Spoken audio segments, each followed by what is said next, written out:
کیا مرنے کے بعد روح دنیا میں واپس آ سکتی ہے؟ مرنے کے بعد کسی کی بھی روح دنیا میں واپس نہیں آتی۔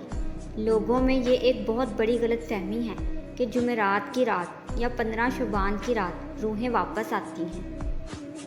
مرنے کے بعد روح برزخ میں چلی جاتی ہے، چاہے مومن روح ہو یا کافر روح ہو، مرنے کے بعد سب کے سب برزخ میں جاتے ہیں۔ نہیں، بے شک بدکاروں کا نامہ اعمال سجین میں ہے، نہیں بے شک نیک لوگوں کا نامہ اعمال علیین میں ہے۔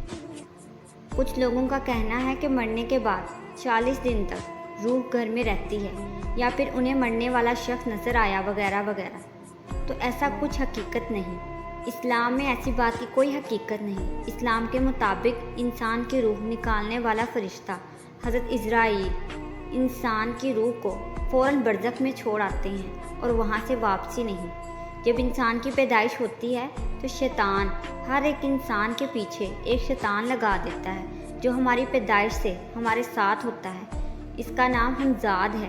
انسان کا ایمان خراب کرنے کے لیے شیطان مرنے والے کی شکل میں آتا ہے، افسوس جسے لوگ سچ مان لیتے ہیں۔ اتنا یاد رکھیں، مرنے والے کی روح کبھی بھی دنیا میں واپس نہیں آتی۔ اگر یہ بات آپ کو پتہ ہوتے بھی آپ یہ عقیدہ رکھتے ہیں تو آپ اپنا ایمان خراب کر رہے ہیں۔